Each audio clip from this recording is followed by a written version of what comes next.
Good evening all, and welcome. Tonight, we are going to be venturing into the depths and the darkness within caves. Who knows what horrors might be lurking within them, or the danger you might put yourself in by exploring them. So get ready, because it's time to get comfortable and let the darkness take control. I was hiking in the hills in Butterfly Valley, Rhodes, with my parents on my 10th birthday. We were having a lovely day following butterflies, enjoying the scenery, etc. As anyone who has been to Butterfly Valley will know, at some point on the trail there's a pitch black tunnel filled to your ankles with water that's popular with tourists. You can walk from one end to the other. It's about a 10 to 15 minute walk if I remember correctly, or escape up a ladder through an opening halfway, if you're feeling uncomfortable. It really is pitch black, very spooky, and isn't claustrophobic friendly. I'm ashamed to say I've forgotten the history surrounding it, but it's about 6 foot high and just wide enough for an adult and small child to squeeze through alongside each other. Anyway, we are about to brave the tunnel with a big group of people when my mum nopes out big style, saying it's too much for her claustrophobia with people both in front and flanking her in the dark, as well as being a confined space. She takes the above ground trail with a group of other people to meet us at the other side. Dad and I enjoy the thrill of the tunnel walk. People's frightened cries, screams and echoes included. It's just the kind of people we are. It was a very cool experience, especially for a kid. Far from scaring me, it definitely desensitized me to spooky tunnels, helping pave the way for the frightening event later. We met Mum on the other side and continue our exploration along the main trail that leads to a monastery atop the mountain, describing our tunnel experience to her along the way.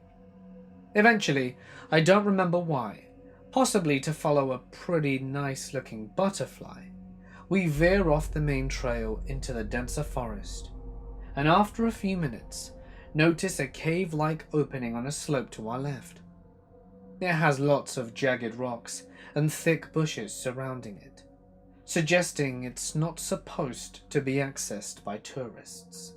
But since Dad and I are feeling more Indiana Jones than usual after our tunnel trip, we decide we want to enter the cave and see what's inside and where it leads to, if anything. In hindsight, this is a very stupid idea. My dad takes my hand, pushes the bushes aside and we step in, leaving Mum at the entrance. We realize this cave tunnel also has a stream running through it, much like the first, just over ankle deep, and we carelessly trapeze along the uneven path in our already soaked sandals. We are chatting away loudly and not minding that the cave is growing ever darker and we can't see where we are stepping. We walk for less than a minute or so. I don't know exactly what made my dad suddenly fall silent, and neither did he. But as he did, in the now almost pitch black, we both realize, with a horrified jolt, that we could hear the sound of falling water right in front of us. I mean, directly in front of our feet, and it sounded like a long drop. At that moment, I realize I can feel a light breeze against my legs, lifting the edge of my skirt exactly like the updraft you get from waterfalls. I've never squeezed my dad's hand so tightly in my life. After a stunned silence that couldn't have lasted more than 1/10 of a second, my dad grabs me, lifts me up, and proceeds to carry me at a desperate half-run back to the entrance. He told me many years later that he's never been more scared in his life. The more I tell this story, the more I think how ridiculous our decision to explore the cave was, and how easily we could have slipped over the edge and been injured, become trapped, or even plummeted to our certain deaths. Remembering the sound of the falling water and the sensation of the air rushing against my legs still chills my blood to this day. What made the whole thing worse was seeing my dad so panicked. The only other time I've known him to act that way was when I choked on a sweet when I was little. The look he had on his face during both these events is one I've only ever seen when he's fearing for my life. On a lighter note, we made it to the monastery atop the mountain and ordered bowls of Greek yogurt and honey from the monastery cafe to cheer us up and celebrate my birthday. It was delightful. I still haven't found out anything about the interior of the cave.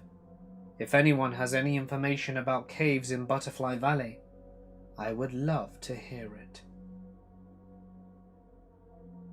During some cave exploring, or spelunking, I don't know the difference between them, my family and some friends were in some deep caves, and as we were heading out, we found a slit about knee-high in the rock. Getting on your stomach there was a tight squeeze, and you could get into it and lead to a small crawl space in the rock, with quartz growing on the ceiling, making a beautiful crystal ceiling display. We went in one by one, and if you were claustrophobic, this place was your living nightmare. Most times, you could feel the ceiling on your back and the floor on your stomach every time you took a breath. We went deep in, and it was just incredible, like a small world tucked away within solid rock. I had made it in as deep as I could go, before the path wound to the left, covered with stalagmites and stalactites of sediment. Everyone was having a grand time, when we started feeling some trickles of water on our backs. It turns out it was raining outside, and with the way the crawl space dripped down before flattening out, this whole place would fill up with rainwater pretty damn quickly, but the only way out for it to drain out would be the way we came in. It started as trickles before it just went into streams and began to pool up. Being the furthest away from the exit, and you can only crawl out flat on your stomach with jagged crystals pointing down the ceiling, I started to panic a bit. Everyone crawled out as fast as they could as the water kept coming in, the streams growing larger and larger. We left one at a time as fast as we could, but it wasn't fast enough, and I could feel the water coming up to my chin as I crawled behind my brother. Each inch I took forward felt so painfully slow that I could feel the walls compress around me, and the water was unrelenting, now splashing against my panicked squirms. I got out just as the water was up to my lips, and everyone got out safely. I am not eager to try that again. I go caving with my dad, who grew up mining uranium until his family's mine went belly up. He's pretty used to enclosed spaces and being underground, and I was raised similarly, albeit without the radon gas. I've rappelled into pits I can't see the bottom of, bouldered my way along and over the largest underwater rivers in Northern America, and nearly caught in a flash flood, and slipped into a crevice whose bottom is, as of today, not mapped, and has never been reached or documented by anyone. It was by far the scariest damn thing to ever happen to me. I had to brace myself, with my feet back against one wall and stretched out in front of me, arms on either side. I was in a pretty good spot to be in, roughly 10 feet down, on wet, smooth rock, as my headlamp had come unplugged from its battery in my pack, meaning I only had the light from my dad looking down on me 10 feet up to see by. He had to leave to get the rope, and I couldn't really go anywhere or reattach my lamp into my position. So I got to chill in that crevice for roughly an hour. But God, it felt like so much longer. I thought the fall itself was scary, but it was nothing compared to that complete darkness. And it was so quiet, I could hear my blood rushing in my ears. Every piece of gravel that came loose from the tread of my boot, hitting the side of the crevice, on the way down just fading out. I started seeing lights and little flashes, and I couldn't tell if my eyes were open or closed, and I couldn't move to check, or I'd fall God knows how far. I could hear more than I ever wanted to, while simultaneously experiencing the most quiet I'd ever felt, and all I could feel was the rock against my back and hands, and presumably what my feet were braced against. I started to not be able to tell up from down, started hearing footsteps and seeing movement and shapes from the corners of my eyes.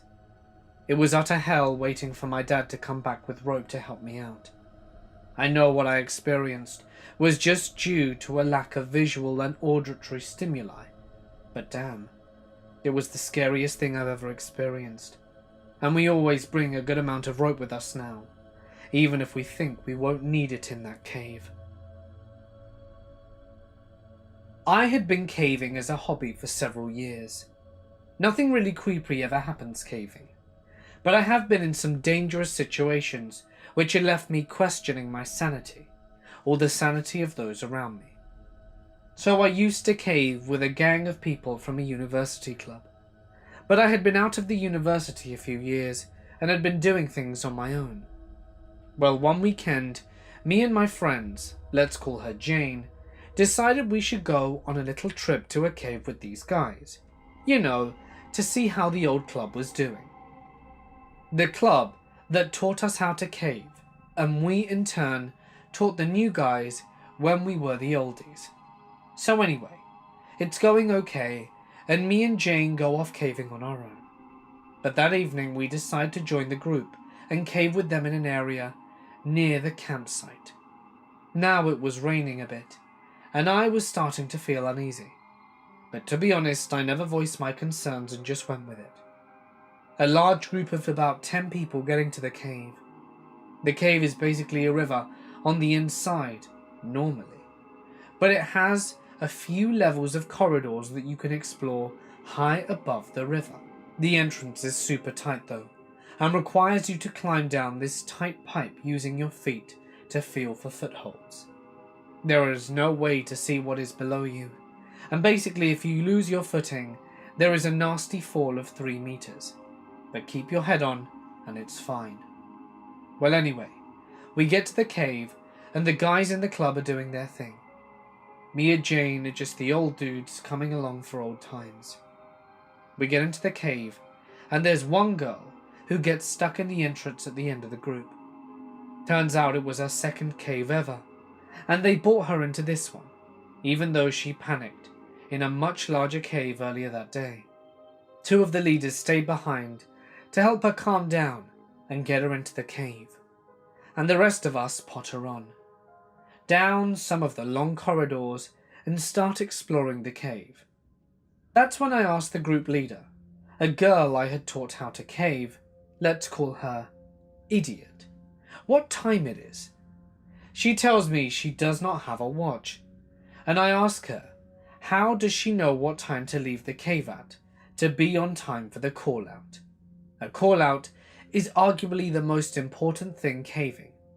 It's where you let someone on the surface, even your buddy, who you ring, know that you and whoever else are going into this cave and will be out at this time. Without a call-out, no one knows you are missing for days and have hundreds of caves to check. Anyway, the leader of all these sweet innocent beginners tells me that she did not leave a call-out or bring any first aid kit or safety equipment. I hold my cool because I don't want the others to panic, but I tell her quietly, I am now the call-out. Be out of the cave at this time, and I will give her my watch and start back towards the entrance. At the entrance, the 2 other leaders are sitting with the girl who got stuck earlier. They managed to get her into the cave and are sitting with her. I tell them the situation and tell them I'm leaving, and they ask me to go get an SRT kit. basically ropes and a harness, in case the panicked girl needs it to climb back up. So I do just that. A while later, I come back with the gear, which they did not have all of, and I had to borrow off other cavers who were luckily at the same campsite. I get back to the cave, and the others are leaving, slowly, as it's a difficult entrance and climbing out is harder. They all manage to get out, but lo and behold, panicked girl gets stuck, and with 2 leaders strapped below her, she is blocking the entrance. We harness her up, and I rig her up an anchor and try to secure her on a rope in case she falls, but she is wedged tight. I then get the news from the others below that the cave is starting to fill because of the rain, and after what seems like an eternity of them nicely talking to this panicked girl, telling her she's doing great and she'll definitely be fine, as she's getting worse at this stage, I freak out. I shout at her that she needs to get her act together and get out of the cave, because 2 others are stuck behind her. It kind of works, and she nearly stops having a panic attack. Not entirely, but stops hyperventilating, which just makes her more stuck. She still won't climb out though, so against all common sense, I lie down into the hole and grab her by the harness and pull her out of the cave. After that, I told the club they needed to get their crap together and stop being cowboys, but I haven't gone back to them since. Why do they risk so many lives? My girlfriend and I were in Tulum, Mexico, and were planning on visiting a cenote a few kilometers out of town. We had hired bikes, so the ride should only take about 15 to 20 minutes down the highway. After riding for about 30 minutes along the highway that was surrounded on both sides by heavy jungle, we saw a path leading into said jungle, with a life jacket by the entrance. There were no signs, but we assumed this must be it, as it was quite common for people to wear life jackets at cenotes. So we began down the trail, still seeing no signage of any people, and we continued down the trail for about 1 kilometer. We kind of realized at this point that this was probably not the way to the cenote, but decided we should go down a little further just in case. It began to feel a little creepy, as the path had previously been well used and was starting to become overgrown. Eventually we reached a point where we could no longer ride the bikes, but could only continue on foot. I told my girlfriend to wait with the bikes, and I would go in a few more meters and check what I could see. After walking a little way down the path and out of the sight of the bikes and my girlfriend, I came to a little clearing that had what looked like a cave opening in a kind of rounded shape, like a mouth. I was already kind of freaking out, as we were so far off the main road in the middle of the jungle, with no signs of anyone else around. Then I saw a wooden post with an arrow painted on it that pointed to the opening of the cave. So I crept a little bit closer to check it out, and that's when I saw another sign, again painted. However, this one had a little message on it. Aquí duerme el diablo los viernes, which translates to, the devil sleeps here on Fridays. This was probably just a prank by some kids, or a sign to keep people out of private land, but as I was already really scared in this weird place, I sprinted back to my girlfriend, and we got on the bikes and rode away as fast as we could. I grew up down in the desert, where there was a lot of old abandoned mine shafts. We would go exploring the mine shafts for fun. There would always be some level of danger. It was common to see old abandoned boxes of dynamite and leftover mining equipment. One time, we went and explored this vertical mine shaft, which had a ladder that worked its way down.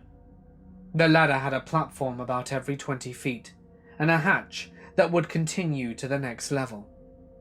I was with about 6 other people, I believe, and we had gone down to the bottom of the mine shaft. I guess it was about 700 feet down. or 200 meters, and we get to the point where the shaft is full of water.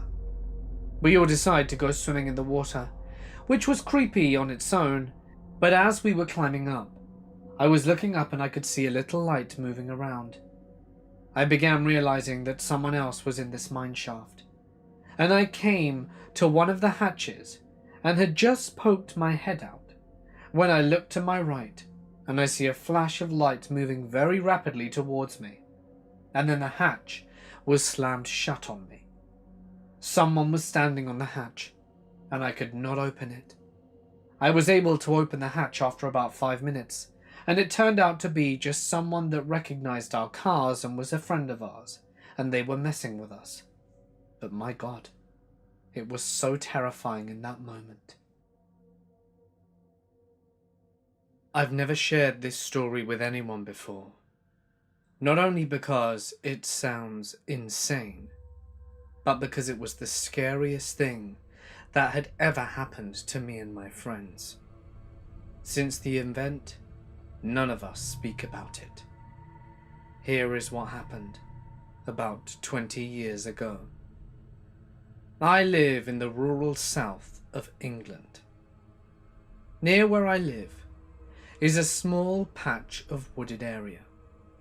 It was about a 10-minute walk away from my house, as we lived on a farmstead. There weren't many of us kids in the area. The village was quite small, and there was a group of about 5 of us boys that liked to hang out in the woods and ride our bikes. There was a feature about these woods that always interested me. The woods themselves were standard enough, but further in, you had a kind of dip, almost like the ground had been scooped out. Don't misunderstand.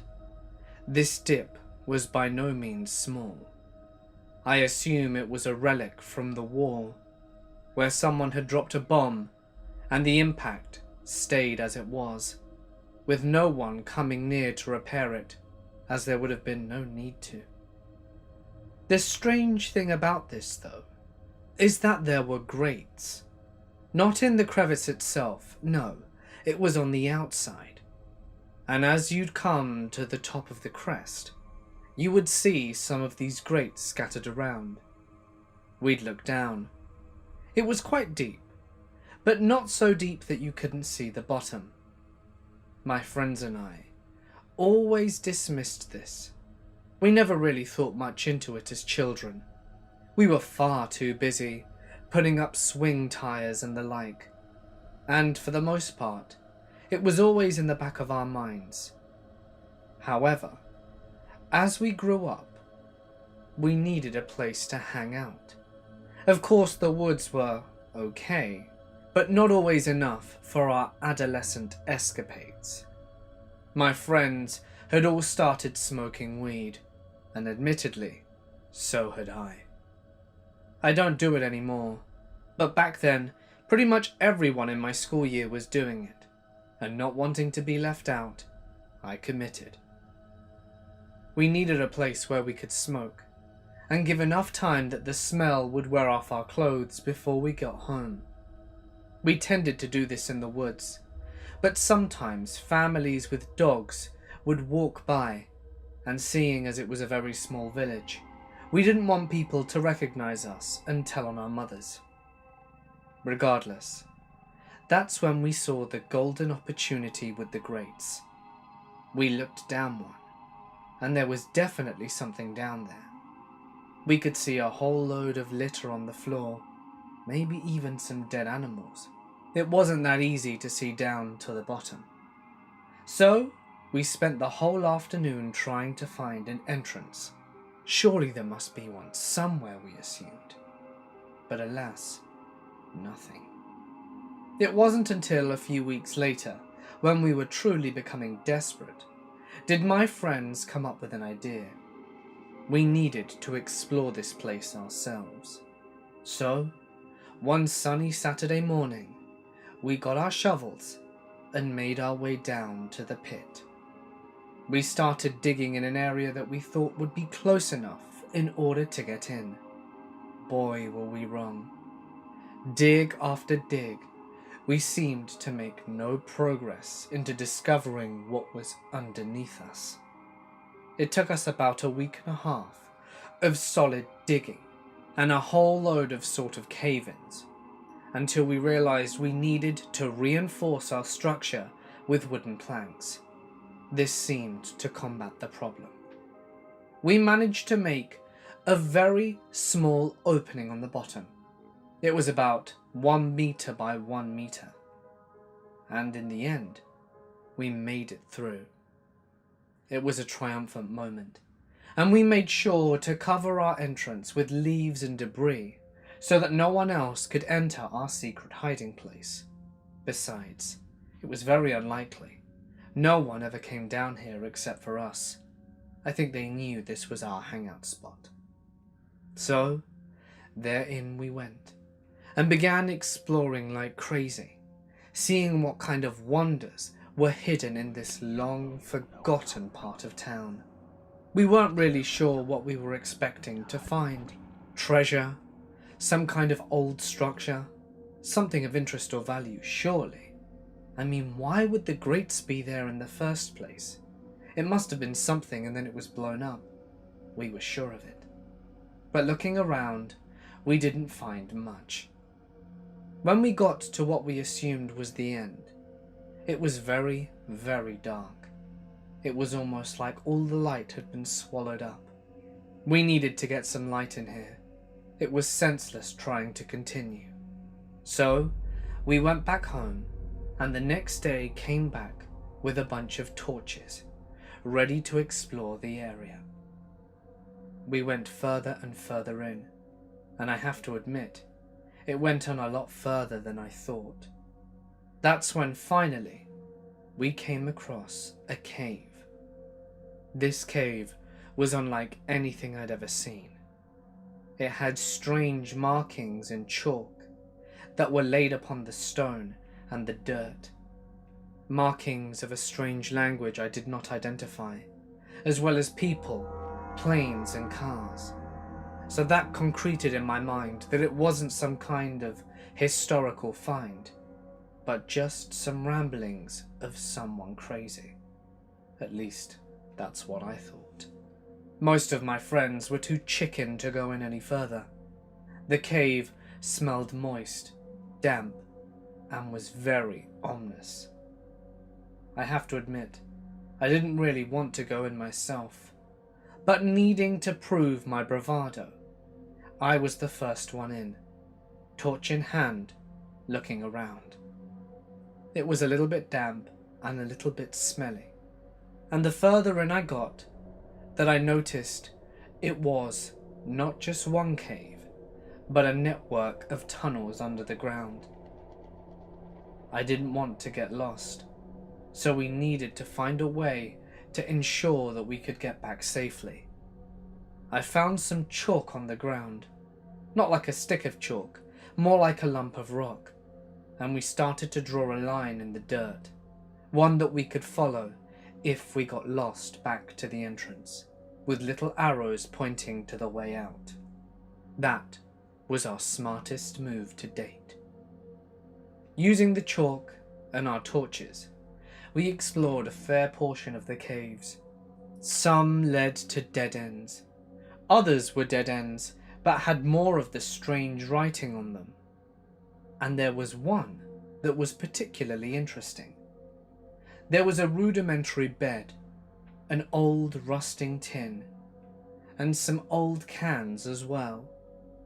It looked like someone had used to live here, long ago. I picked up the tin and shook it to see if there was anything in there. Jackpot.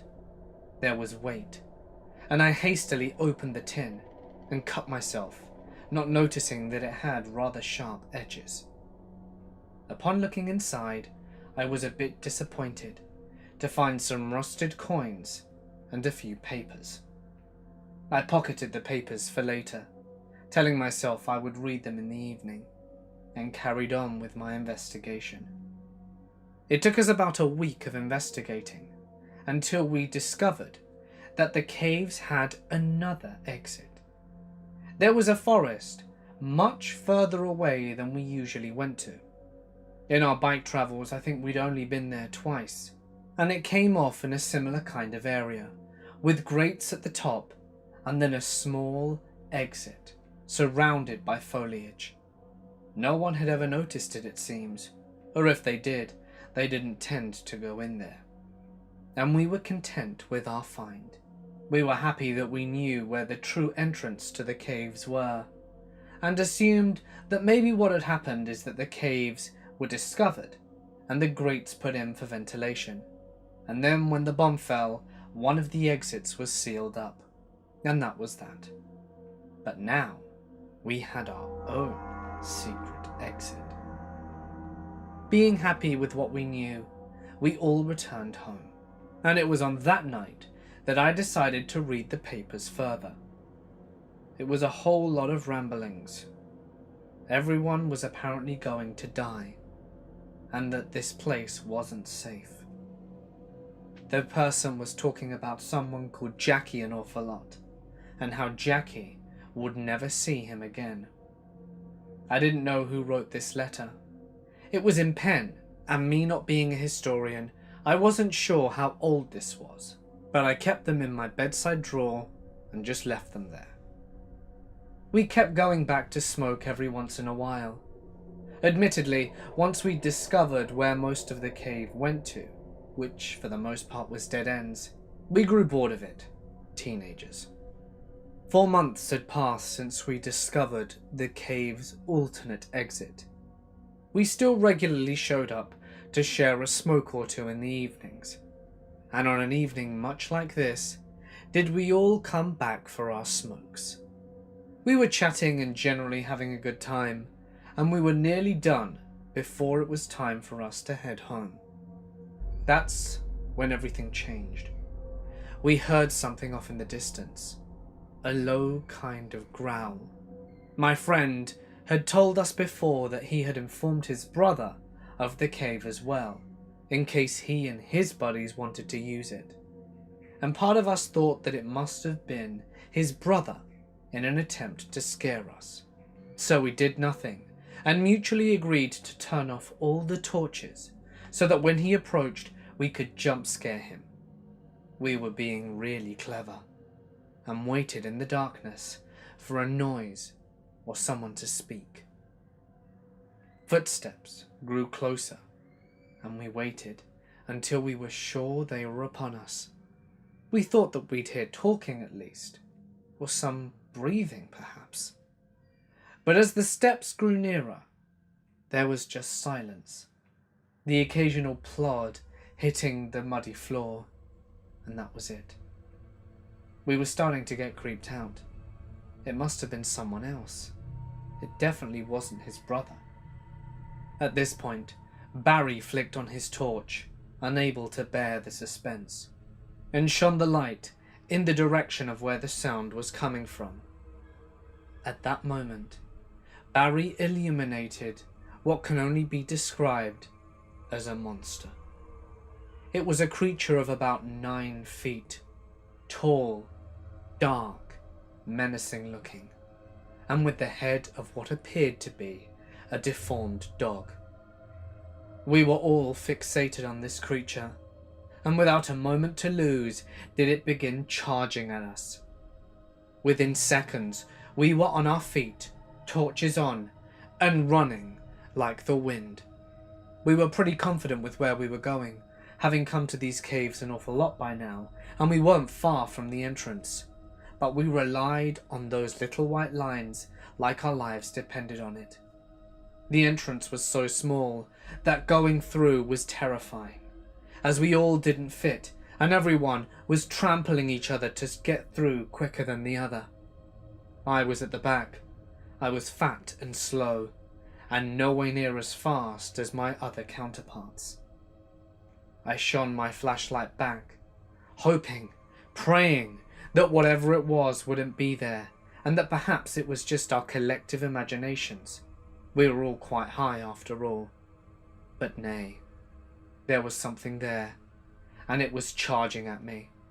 I dropped my flashlight and followed my friends and managed to dive through the entrance in the nick of time. We kept on running. We didn't even look back, and we left our bikes in the pit. When we were all a fair distance away, did we finally turn around? There was nothing behind us. Barry was the first to speak up and asked if it was just him, or if he was high. Or did we all see that? We collectively nodded in silence and parted ways. The next day at school was tough. I had barely slept that night, and judging by my friends' faces, it was very clear that neither did they. I didn't really know what to say. None of us did, and we all just kept quiet and tried pretending like it never happened. We didn't go back down to smoke there again. In fact, we never returned to those woods. I had to ask my dad to go collect my bike because I left it there in the frenzy. I think my friends asked their parents to do the same. We found another spot, not too far away from that, and decided to chill there from then on. But never again did we want to go exploring, and never did we want to know what the monster was that lived underneath the grates and in the cave. Some things are best left undisturbed, and I deeply regret ever sating my curiosity and trying to find out what was there. I took a trip to Iceland. Me, my girlfriend, my two friends, and their significant others. We had it on our itinerary to stop and check out a lava tube, an underground tunnel that lava used to flow through. This tunnel was completely underground after the first 200 meters or so it twisted and turned, so we all lost sight of daylight from the entrance. Pitch black, total darkness. We start our little hike. The tube is only 2 kilometers, if that's from the start to the dead end. It was July, but there was still snow in some of the tunnels that was open to the outside. Very cool. We came across a few couples who told us that the rocks get treacherous, and they did not have flashlights. We had a few friends, and were all fairly athletic, and figured, why not? After about an hour of going up and down the larger boulders and volcanic rocks, we get to a large hill in the tunnel. At the top of this hill is a large boulder, just sitting very precariously at the top. The boulder was tapered off a bit on the back side, so it wasn't bad to get up on the front side. We saw at first it was flat, not smooth, but just a straight, flat part of rock. I climbed up because it would be great to sport a Superman pose for a picture and a good storytelling piece. I climbed up, got into position, and my buddy snaps the picture. After he takes it with flash, one of the girls noticed something odd to my left.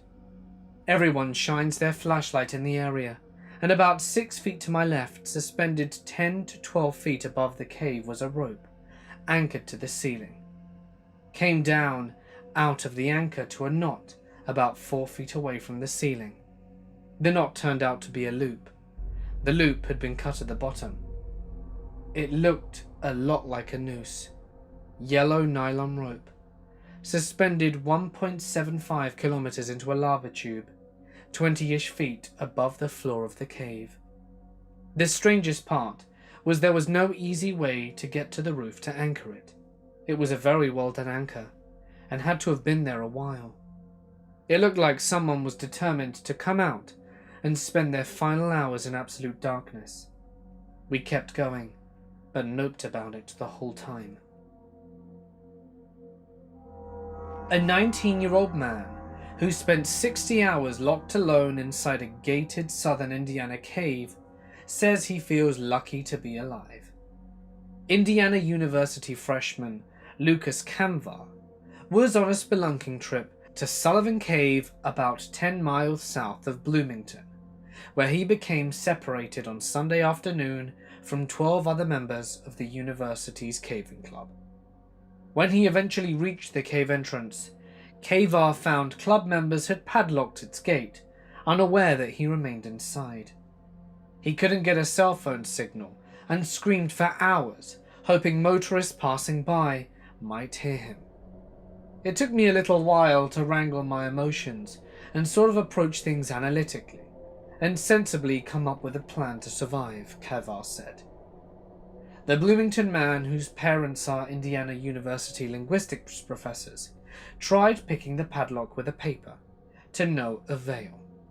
Dressed in light clothes, hiking boots, and a helmet, Kavar had a plastic bag, 2 energy bars, and 2 empty plastic water bottles, a cell phone, and a wallet.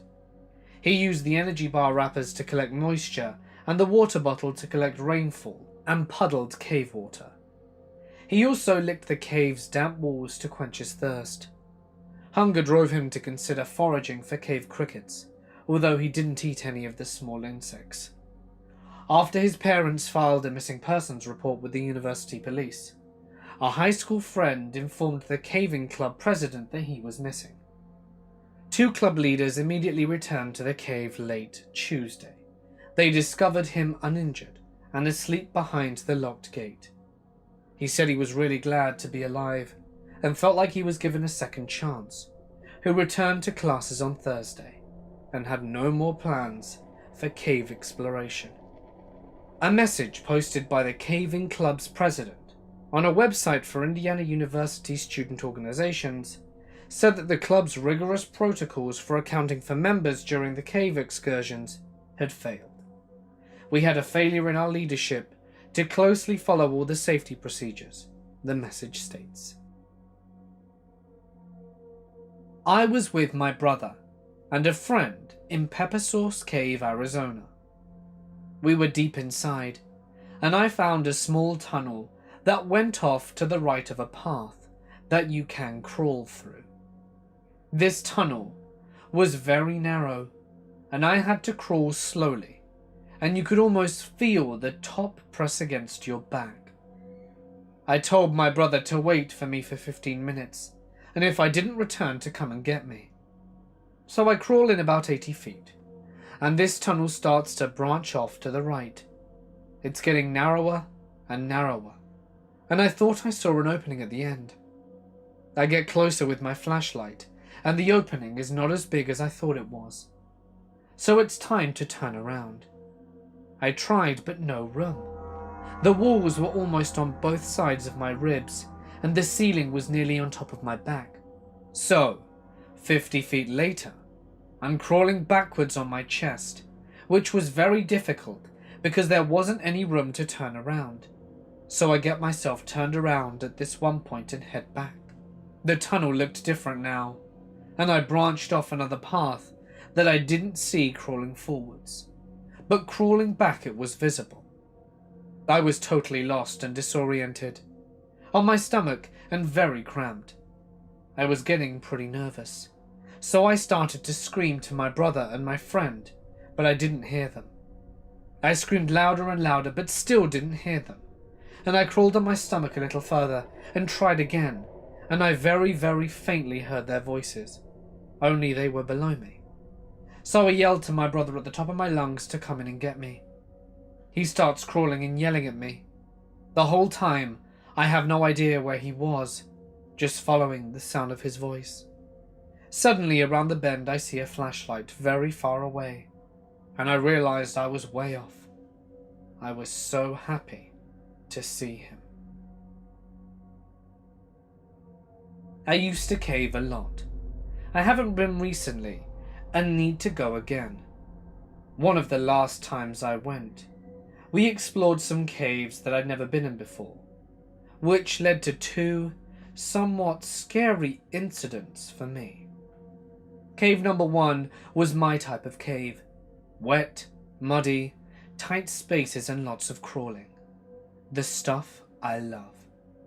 To get out of the cave, though, required getting through 20 meters of very deep water. In other words, swimming. In overalls and gumboots. As you can imagine, for someone like me, who is not a strong swimmer, I went under pretty quickly. even with a blown-up wine bladder in my shirt for flotation. I made it out, obviously, but swallowed a hell of a lot of water, and probably came very close to drowning, which is why I was really pissed when the guy who'd been behind me the whole time asked why I hadn't used the narrow ledge on the side to walk on like they had and avoided swimming. Nice of them to tell me about it. Cave number 2 was more of a pretty cave, which is still nice but not as fun. So on the way back I decided I'd squeeze through the little side tunnel running along the main path. Some of the guys had used it on our way down, so I knew it was safe, but none of us took into account that taking the tunnel down meant I was now using it up, and with a fairly sharp bend in the middle, probably close to 90 degrees, sure enough, when I tried to turn on my side, you get around the bend, and I got stuck. There's a photo of me looking at the guys out on the end, and you can see that my shoulders and hips are bigger than the hole I need to get out of. It took a lot of pushing on one end and pulling on the other, but I did eventually get out. Funnily enough, no one else wanted to try it afterwards. 2 friends and I were caving. We had planned to do a trip through the cave of Bowden, going in one entrance and coming out on the other side. About 90% of the way through, our one friend slammed her knee onto a sharp, pointy rock and could not put any weight onto it. Crawling back out on the knee was out of the question, and climbing up out of the back exit was tricky. Any accident in a cave is 10 times more serious than inside. But that wasn't really the scariest part of the trip. We finally made it out to the back of the cave at 1 a.m. We were hiking through the woods slowly back to our car, mostly paying attention to our hurt friend. Suddenly, there was this blood-curdling scream that came directly from ahead. We looked up to see a pair of eyes at roughly eye level drop to the ground and slowly move to our left. In hindsight, it was probably just a bobcat that we startled. The single most instant real-life jump scare I have ever experienced. I have some creepy experiences. In the Borneo jungle, where our local guide wanted to show us an ancient limestone network, there were more bats than I'd ever come across in several cave experiences. I'm not a caver, just an avid adventurer with cave experience. There were probably 5 million bats, but that wasn't the creepy bit. Stumbling on semi-mummified skeletons was. My guide failed to tell me the caves were ancient burial sites. Turning to see a few skulls inches away from my face was psychologically and physiologically inconvenient. Scariest was probably a cave in the UK. Proper crawling and squeezing. It wasn't pleasant the time I thought we were gonna die. We got trapped in a small room, flooded to our ankles, where the tunnels in and out were fully submerged. You kinda ascended into this pocket/room chamber, assuming we'd either suffocate or drown. It wasn't great. Fortunately, the water level dropped just enough after a couple of hours for us to crawl out of, breathing with our heads sideways and mouths pressed practically against the ceiling like in the movies, where the ships are sinking. That's always slightly eerie in British caves, knowing that some of the deaths and disasters that happened right where you're standing. Like one in Yorkshire, where several school kids died. Being in the same place, and knowing that the claustrophobic cavity you're stood in was someone's final view. I grew up in limestone country. There are quite a few caves. I was on a school trip, and a few adventurous guys and myself found a very small passage that was big enough to fit through. It didn't get any bigger, and was very tight. Eventually, it ended in a slit about 3 meters high, with me at the front. Screw that feeling. I hadn't really thought it through. I guess we all expected to discover a huge chamber and be able to turn around. I waited for the train of people behind me to back out, and I was panicking. But I held it together, and my view for about 10 minutes was this little impassable slit. It was all fine in the end, obviously. Just a lot of very difficult, very slow backwards crawling on my belly, with the roof on my back. One summer, I was on a 3-month spelunking trip. We were going to explore 13 caves that were only lightly documented. One in particular was 12 chambers deep, before we came upon the small opening for the water source that created this particular system. I was the only one that could fit, so I was the first choice to head down. About 150 feet down, and around a few corners, I find myself at a small opening into another larger chamber. The only way I could make it through this opening was hands forward, only pulling myself with my fingers inch by inch. I found myself with my chest pressed tight in the opening, when I heard a noise echoing in the chamber. I realized that it was my heart pressed against the rocks so tightly I could hear my heartbeat echoing in the cave. Well, I managed to pop through, and I turned back around to mark the hole I came out of. I looked down and saw the lower half of a human jaw. I suddenly felt panic. I imagined this hole was like someone sticking a hockey puck in their mouth. It would go in, but it wouldn't come out.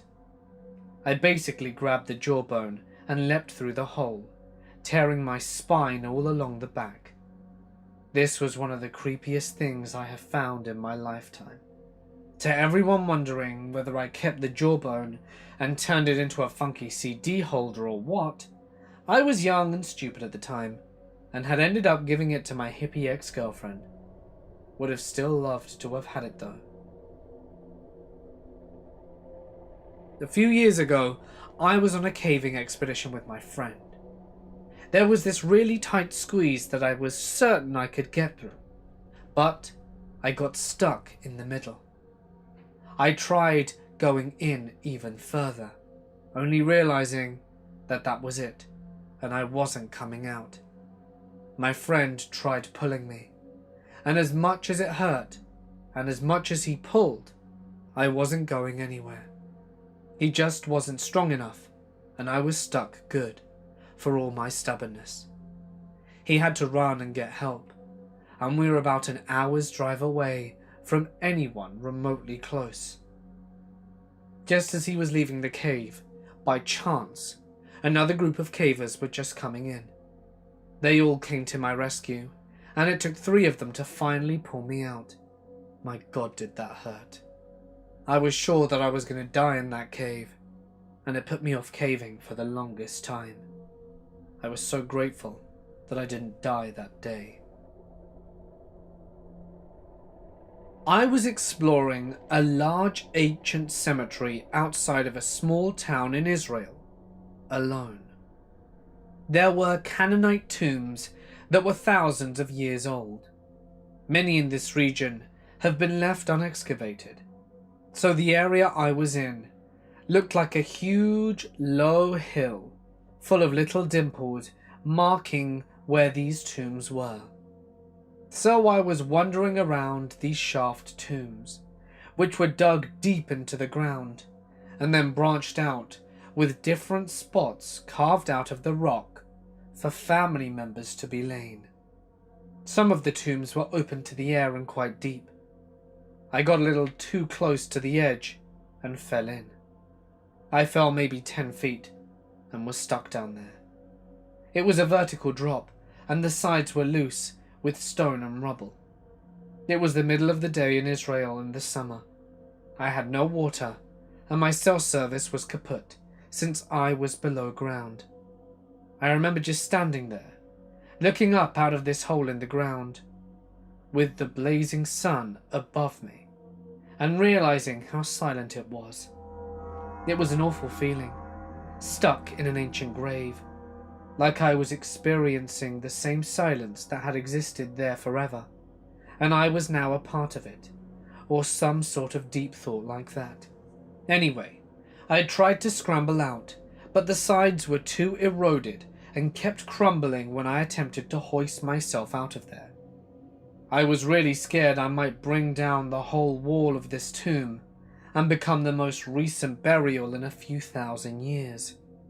Anyway, I was stuck for maybe 15 minutes before levering my way up by holding onto some roots and bracing myself on more stable bits of stone. The feeling of getting the hell out of there was so relieving and personal. I rarely share this story because I was such a fool. I've explored many sites afterwards, but always much more prepared than I was that day. I hadn't even told anyone where I was going when I left the house. When I was a kid, we found a cave way back in the woods at our cottage. Now, when I say cave, you have to use your imagination, because this was an 8x5x4-ish hole in the wall. This became a project for us to find mosses and ferns to adorn our hideout, and make a door out of bark and sticks. We came back to our hideout in early spring to find the door out of place. I picked it up and moved it close to the entrance to replace the door, only to find a large, furry friend squatting in our hideout. Now, normally we don't have any of the large fauna on our side of the lake, but we still had taken wildlife safety just in case. So, when I quickly backed off and mouthed bear, my 8-year-old sister did what she taught to do and started yelling as loudly as she could. She only half paid attention to the bear-aware course. Never wake a sleeping bear, and never scare a bear in a corner. Thank God we were far enough away that by the time it woke up and squeezed out, it decided to run away from us, instead of maul us. I and my bunch of teenage hooligans often went spelunking in rural Missouri, armed with nothing but flashlights and booze. We followed a guy who knew the way to a terrific cave. To get there, we ducked a fence, trespassed wildly, and forced a small creep following this one guy. The entrance was under a small rock overhang, and right after the entrance was a pit/gorge type thing, 20 feet deep or so, and full of water and mud. Too impassable to be worth it. But the pit could be skirted by a ledge leading to the right and into a tunnel. That tunnel was the way we always went. It led to one of my favorite places on earth. Even though we only went there 4 or 5 times, and I could never find the place on my own, I think of it as a small chapel, with a magnificent wall of quartz and trickling water feature. It was all set up with candles and altars for parties, rituals, and whatever. I heard some people secretly got married there.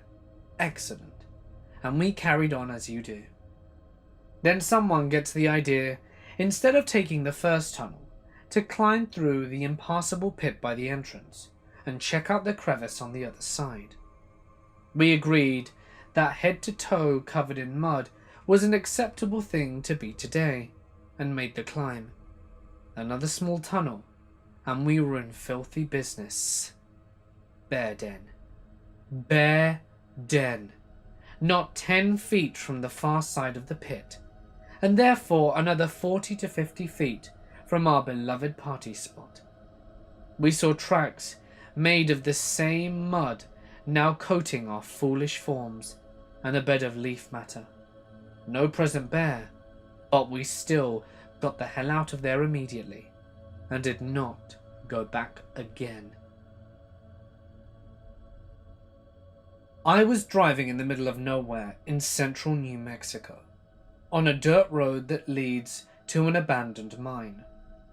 We come upon a car, maybe early 60s Ford Fairline. The car had US government license plates, and I counted 11 antennas on it. We have to slow down to pass it, and look inside, and I see two men dressed in thick lapel black suits, with white shirts and thin black ties, and regulation high and tight haircuts. The driver lifts a walkie-talkie and starts saying something into it, a very large walkie-talkie. We drive by in silence and just stare at them. Me and the driver don't say anything to each other for a couple of minutes, as we are quite stunned. Then we both start talking. Did you see that? Who do you think they are? Why does he need a walkie-talkie if he has all of those antennas? Didn't they look like they were from the 60s? After less than a mile, we decided to turn around and maybe talk to them. We raced back to where they were, and they were no longer there. We decided to try and catch them up, and we drive like hell all the way back to town. We never saw them, and they were not on any side roads. Hey guys, it's Mort here, and thank you so much for listening. Well done for making it to the end of the video. That's quite a feat. Now, if you liked it, don't forget to drop a like and leave a comment, as it goes a long way and lets your fellow viewers know if the video was liked or not. Don't forget that if you enjoyed tonight's episode, you might as well subscribe and press the little bell icon to be notified every time I post, which is every night. If there's a story that you would like to share and have it read on the channel, feel free to post it to my Reddit or alternatively send it to my email. All information can be found in the description. Speaking of description, make sure you add lots of it, as well as paragraphing and punctuation to optimize the chances of your story being read. But anyway, for now guys, it's time for me to sign off. Stay awesome, and I'll see you in the next one.